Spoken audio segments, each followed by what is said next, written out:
ሰላም እንዴት አላችሁ? ሳምንቱን በበዓል ድባብ ውስጥ ሆነን በስራ አሳልፈናል።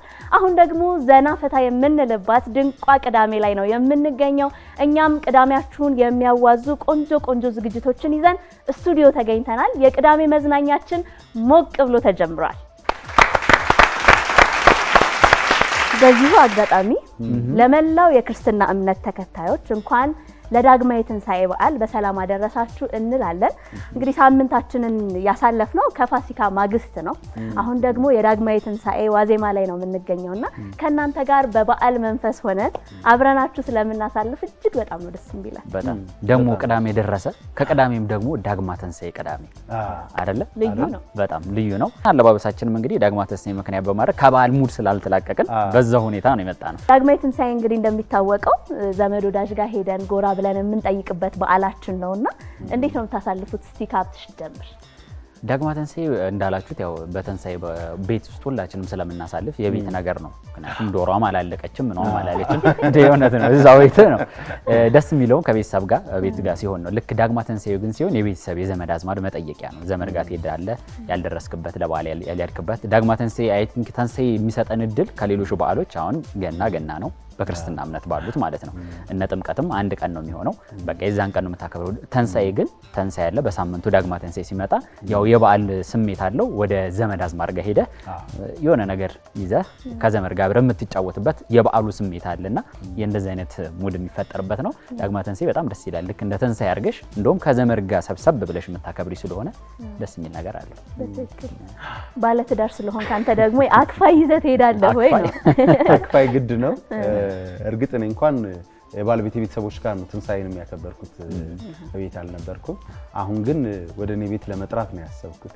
አክፋዩን እኔ ቤት ልታረገው ልቀይረው ነው ለመገልበጥ ነው ያሰብኩት። እንግዲህ ጥሩ ያው ዛሬ ዋዜማው አይደለ? ከዛሬ ጀምሮ በዓሉ ነው። ስለዚህ ጥሩ ጊዜን እያሳለፍን ተመልካቾቻችን ጋር እየተዝናናን እናሳልፋለን። አዎ እንግዲህ ዳግማዊ ትንሣኤን ስናነሳ እንደየቦታው የተለያዩ ቦታዎች የተለያዩ ስጦታዎችን ይዘው ሰዎች አክፋይ በማለት ቤተሰቦቻቸውን፣ ወዳጅ ዘመዳቸውን፣ ባለትዳር ከሆኑ አማቻቸውን ሄደው የሚጠይቁበት ነው። እንግዲህ አክፋይ ስርዓት በኢትዮጵያ ኦርቶዶክስ ቤተክርስቲያን ውስጥም የሚታወቅ የሚተገበር ነው። ያው በህማማቱ ጊዜ ሰዎች ከአርብ ጀምረው ያከፍላሉና እነሱን ለማስፈሰግ ያው የበዓሉ ቀን አይመችም። እንደምታውቁት ሁሉም ሰው ቤቱ ዝግጅት አድርጎ ነው የሚያከብረው። ስለዚህ ሰዎች ምን ያደርጋሉ? በሳምንቱ አክፋይ በማለት የጾሙትን ሰዎች ያስከፍላሉ ማለት ነው። በኢትዮጵያ ኦርቶዶክስ ተዋሕዶ ቤተክርስቲያን አስተምህሮት መሰረት ኢየሱስ ክርስቶስ በትንሣኤው ከተነሳ በኋላ በ8ኛው ቀን ለሐዋርያቶቹ የታየበትን ምክንያት በማድረግ የሚከበር ዳግማዊ ትንሣኤ ተብሎ የሚከበር በዓል ነው። እንግዲህ እንዳልሽው ደግሞ አክፋይ ደስ የሚል እንደውም ከበዓሉ በላይ ይሆንብኛል ብዙ ጊዜ በሳምንቱ ያለው በዓሉ ድካም ይበዛበታል። ዝም ነው እኮ የሚለው አይደል? ሁሉም ሰው በቤቱ ክትት ነው የሚለው። ከዛ የሆነ አለ ምግቡ ያደክምሻል መሰለኝ። ምክንያቱም ከጾም በኋላ ይሄ ሆድህ ባዶ ሆኖ ወይም ደግሞ ይሄ ቅባት ነገሮችን ስለማያገኝ ሰው ያን ከበላ በኋላ ይደክሟል ይመስለኛል። ዝም ብሎ ለጥ ይላል አይደል? መልካሙ ራሱ ነገር ነው የሚመቸኝ ባሉ ነው እንደውም ማለት ነው። አሁን በፊት ያው ቤተሰብ ወላጅ ጋር ምናምን ስትሆኑ ብዙ ስራ አይሰጣችሁም። ያው አሁን ስታገቡና ቤት ደግሞ ሲሆን ኃላፊነቱ እናንተ ላይ ነው። ግን እንደዛም ሆኖ ልክ በዓሉ ሲጀመር በቃ ቀሚስ የለሽ ከነ ድካሜ በቃ ደስ ብለኝ ነው ማሳለፍ። አዎ እርግጥ እንዳልሽው ነው። ሽርጉዱ ምናምን ይሄ ሩጫው ምናምን ቅርጫም ከሆነ በሌሊት ተነስቶ ቅርጫ ሂዶ ተሸክሞ መምጣት፣ ግዢውም አይደለ? የእርድ ግዢውም ሌሊት ተነስተ ዶሮ ማረዱም እኔ በጣም የምፈራው ነገር ነው። ባይዘው ግን አማራጭ ስለሌለኝ ዶሮ የሚፈሩ በነገራችን ላይ ብዙ ሰዎች አሉ ዶሮ ማረድ የሚፈሩ እና ጎረቤት አሁን ያርዳል። አንተስ? አርዳለሁ። ያው አባወራ ነሽ፣ ግዴታሽ ነው፣ ኃላፊነትሽ ነው። ግን ሳይልም ስታስበው አዎ ያስጨንቃል አይደል? አንዳንድ ሰው የሚጨንቀው አለ፣ አንዳንድ ሰው የሚፈራ ማለትም በቃ ዶሮ ማረድ የሚፈራ አለ። ማቅሰው አለ ዶሮ ማረድ ይፈራልና ጎረቤት ነው እያሉ እንግዲህ ልጅ ቤተሰብ አባወራ እያለ ጎረቤት ስታሳርድ ማለት ነው ከመፍራት አንፃር ማለት ነው። አንዳንዱ ደግሞ እንደዚህ ሆነ በመራራት ሊሆን ይችላል። የእንስሳት ሰብአዊ መብት አይነት ስሜት የእንስሳት መብት በመሰማት ደግሞ እንደሚል አይነት ማረድ የሚደብረው ሰው ይኖራል። አዎ ያስጨንቃሉ። በጣም ነው የሚያስጨንቁት። አሁን ሚሊ ፈራ አይደል? እኔ ደግሞ የምፈራው ምንድነው አንድ ሳምንት 15 ቀን የተገዛው ዶሮዬ በቃ ቤተሰብ ይሆነኝ ነው ይመስለኛልና እሱ ሲታር ቅርቅር ይለኛል። እኔ እውነት ለመናገር ማለት ነው አይደል? አዎ እኔም ልጅ እያለሁ እንዳይታረድ ያረኩበት ጊዜ አስታውሳለሁ። በግ ነው ፍየል ነው የተገዛው። ፍየሉ እዚህ ጋር ጸጉር አለው እና ብቻ የሚያምር ፍየል ነውና ከዛ በቃ አይታረድ ባልኩ ማን ይዘማው ነው ችግር የሚሰማው አለ ወይ ተገዛ እውነት በግ ተገዛ ቤተሰብ እኮ በቃ ለቀስኩሬ ያልኩ ይሄ በፍጹም አይታረድም አልኩ። ከመሸ ከ10 ሰዓት በኋላ እንደነገ በዓል ሊሆን የገና በዓል ነው አስታውሳለሁ። ከመሸ ይዛኝ ሂዳ እናት ሂጄን ይዛና ብላ ገዝታ በግ ተገዝቶ መጥቶ ፍየሉ ቆየ። ትዝታ አለ። በነገራችን ላይ ይሄ ሳምንት ዳግማ ትንሣኤ ብቻም ሳይሆን ታላቁና ቁጥር አንዱ የሀገራችን ተቋም የሆነው ኩራታችን የኢትዮጵያ አየር መንገድም እንግዲህ ባሳለፍነው ሳምንት 80ኛ ዓመቱ አንጋፋ ሆኗል። ለካ በጣም 80ኛ ዓመት ማለት ረጅም እድሜ ነውና ምናልባት የአንዳንድ ሀገሮች የመስረታ እድሜ የነጻነት እድሜያቸውን ያገኙበት ስል ላይ የኢትዮጵያ አየር መንገድ እንግዲህ አፍሪካን ሲያገለግል የነበረ ተቋም አሁን ደግሞ ዓለም ላይ አሁን ባለንበት በዘመነው ዓለም እንኳን ተፎካካሪ በበዛበት ዓለም ላይ ከፍ ብሎ የሀገሩን ባንዲራ ይዞ እንግዲህ ታላቅነቱን ያስመሰከረ ተቋም ነው። ደስ ይለናል። እንግዲህ ተቋማችን 80 ዓመቱን ደፍኗል። ቀጣይ 90 ዓመቱ እያለ ደግሞ ለትውልድ እየተሸጋገረ የሚሄድ ተቋም ነው። ስለዚህ የኢትዮጵያ አየር መንገድ የ80ኛ ዓመት ላይ ደርሷል። እንኳን አደረሳችሁ ልንል እንወዳለን። እንግዲህ የኢትዮጵያ አየር መንገድ የአፍሪካ ኩራት ነው። ከዛ ደግሞ የኢትዮጵያ አምባሳደር ነው አይደለ? የኢትዮጵያን ባንዲራ ከፍ አድርጎ የሚያውለበልብ አንዱ ተቋም ነው። የትም ቦታ ሲሄድ ደግሞ እንደ ብራንድ አምባሳደራችን አድርገን የምንጠቀመው የኢትዮጵያ አየር መንገድ ነው። በከፋው ጊዜ ዓለም በጣም ውጥንቅጡ በወጣ ጊዜ ልክ እንደ ኮቪድ-19 ያሉ ወረርሽኞች እንኳን ባሉ ጊዜ የኢትዮጵያ አየር መንገድ መድኃኒቶችን በማቅረብ በማድረስ የበኩሉን ሲወጣ ተመልክተናል።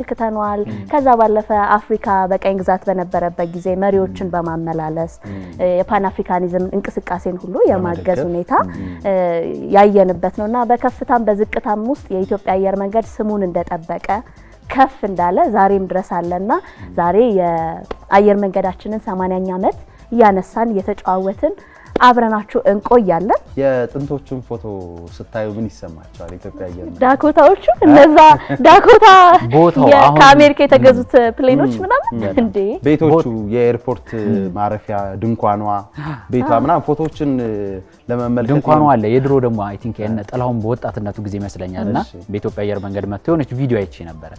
ስታዩ አሁን ያለው ግቢ አይመስልም። በቃ በረሃ ነው፣ ባዶ ነው፣ ምንም ገጠር ነገር ነው።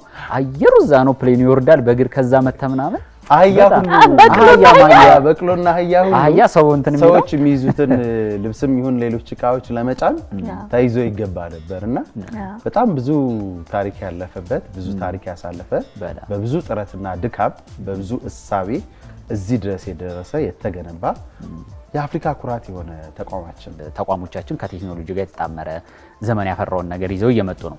ነገር ግን ኢትዮጵያ አየር መንገድ ከዛ ከጥንቱ እንግዲህ አህያ እቃ ተሸክሞ ከማውረድ ጀምሮ በነበረበት ሰዓት ላይ ብዙዎቹም እኮ ሲተቹ ነበር።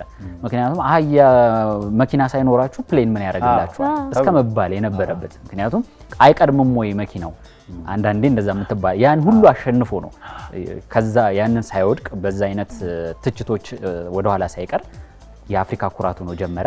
አሁን ላይ ደግሞ ከዓለም ተፎካካሪ ከሚባሉት እንግዲህ በጣም ትልልቅ የሚባሉ በቴክኖሎጂ የረቀቁ ያሏቸው ሀገሮች አሉ አይደለ? ከነሱ እኩል እንግዲህ በኩራት የኢትዮጵያ አየር መንገድ የሚመረጥበት አፍሪካ ስትመጣ ደግሞ ቁጥር አንዱ ተብሎ የአፍሪካ ወንድሞቻችንን የሚመርጡበት በምቾትም ባለው የመስተንግዶና ኢትዮጵያዊነትን በመኖሩም በቃ ልዩ ሆነ እንትን ነውና ይሄ በቃ ማንንም የሚመሰክረው የኢትዮጵያ አየር መንገድ ሲገባ የመጀመሪያ ጊዜ ሰርፕራይዝ ነው የሚሆኑት።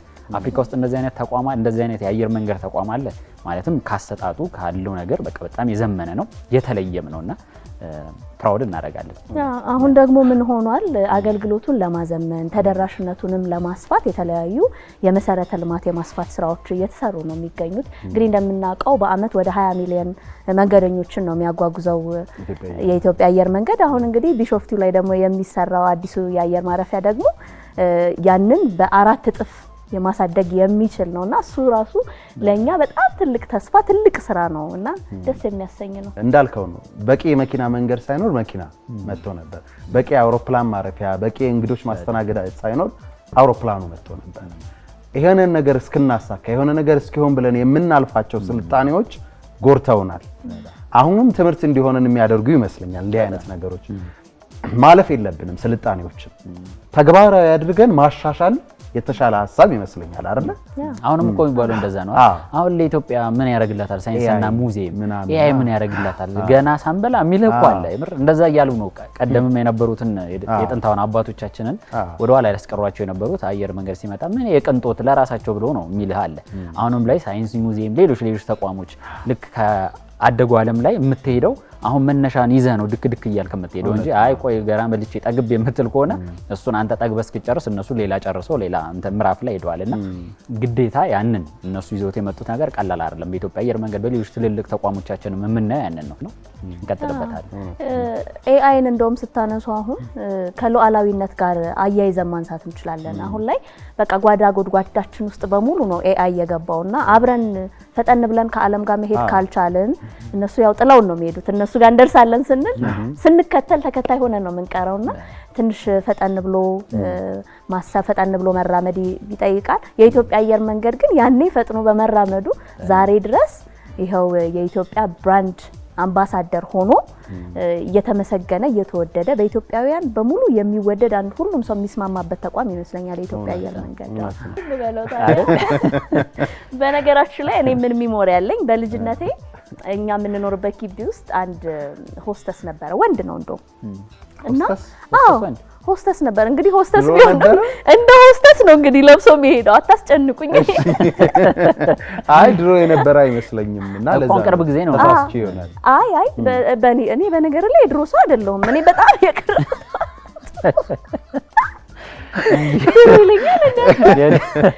የድሮ ሳርጎ ይስልሻል። እኔ ቅርብ ጊዜ ትውስታ ነው ማወራ ልጅ እያለሁ ለምሳሌ ታሪክ በደንብ ስለምታቂ ስለምታወሪለት የድሮ ሰው እየመሰልሽ ነው። እንደዛ ብላ አጽናናኝ። ለማንኛውም ግን በጣም ካለባበሱ ጀምሮ እንዴት ጥንቅቅ ያለ ሰው እንደሆነ ማለት ነውና የአየር መንገድ ሰዎች እንደዛ ናቸው። በቃ ፓይለቶቹም ሆስተሶቹም እና አየር መንገድ ጥንቅቅ በማለት ነው የሚታወቀው። ራሱ አንዱ ብራንዱ እሱ ነውና በቃ የሸሚዙ ንጻት ከዛ ኮቱ የሚቆለፍበት መንገድ እና ባጉን ይዞ ሲወጣና በልጅነታችን በቃ እሱን ስንመለከት ነው ያደግነው እና ፕሌን ሲያልፍ ምናምን እንጠራው ምን ትዛሬ መሰለኝ ቀራ ብላችሁ ወደ ላይ አይሰማናል ብላችሁ ከልብስ ጋር ስታነሳ ምን ትዛለኝ አሁን የአየር መንገድ ስታፍ ሰራተኞች ብዙ ጊዜ ስታያቸው ልብሳቸውን ቂቅ ብሎ ነው የሚወጣው አይደል? እና ኢትዮጵያ ውስጥ በልብስ በዩኒፎርም ከሚኮሩ ተቋሞች መካከል አንዱ ኢትዮጵያ አየር መንገድ ሰራተኞች ነው ይባላል። ልብሱ ካኪ ነው ምናምን ነው ግን በቃ ኮርተውበት አድርገውት ነው የሚሄዱት እና በቃ ሰውም ደግሞ ሲያያቸው ይጓጓል። ብራንድ እኮ ስለሆነ ብራንድ ስለሆነ የሚኮራበት ተቋም ስለሆነ አድርገው ሲሄድ ሰራተኞቹም ደግሞ ስለሚኮሩበት ለብሶት በሱ ነው ከቢሮአቸው ቤታቸው ድረስ የሚሄዱትና ስለ ተቋም ረጅም እድሜ ስናነሳ አብሮ መነሳት ያለበት ትልቁ ጉዳይ የትውልድ ቅብብሎሽ ነው። እንግዲህ የዛሬ 80 ዓመት ከተመሰረተ ጀምሮ በውስጡ የተለያዩ እድሜ የተለያዩ ትውልዶች አልፈውበታል። በሆስተስም በፓይለትም በግራውንድ ቴክኒሻንም በሁሉም ዘርፎች ሪፖርት ውስጥ ባሉና እዚህ ድረስ ግን አንድም ቀን ካለበት ደረጃ ዝቅ ሳይል ሁሌም ከፍ እንዳለ አሁን ላለበት ደረጃ ለመድረሱ ትውልድ ምን ያህል ጠንካራ ኃላፊነትን እንደሚረከብ ማሳያም ነው። አሁን ላይ እኛ ራሱ ታሪክ የሚሰራበት ወቅት ላይ ነው የምንገኘው። የኢትዮጵያ አየር መንገድ ከ80 ዓመታት በኋላ ደግሞ ታሪኩን ከፍ ለማድረግ ለመቀየር እንደ አዲስ የቢሾፍቱ አየር ማረፊያን እንግዲህ ግንባታ ለማድረግ ስራዎች ተጀምረዋል። ይህ አየር ማረፊያ ወደ 110 ሚሊዮን ሰዎችን በአመት ያጓጉዛል ተብሎ ነው የሚጠበቀው። በአፍሪካ እንግዲህ ትልቁ ይሆናል ተብሎ ነው የሚጠበቀው። ስራዎች ተጀምረዋል። በሁለት ምዕራፍ ነው ስራዎቹ የሚካሄዱት ተብሏል። እና እሱ ደግሞ እውን ሆኖ እስክንመለከተው ድረስ በጣም ነው የምንጓጓው። ይገባናል ግን እንደ ሀገር ትልቅ ሀገር ነች ኢትዮጵያ። በርካታ ህዝብ ያላት በዓለምም በአፍሪካም ትልቅ ቁጥር ያለው ህዝብ የስልጣኔም ደግሞ ፈርቀዳጅ ከሆኑ ህዝቦች መካከል ከመሆናችን አንፃር በአፍሪካ ደግሞ ትልቁ አየር መንገድን መስራታችንና በቀጣይ ደግሞ ሰፊውን ማስፋፊያ ሰርተን የአፍሪካ ብራንድነታችን ማስቀጠላችን ይገባናል። በትክክል ኢትዮጵያ የሚገባት ይሄ ነው።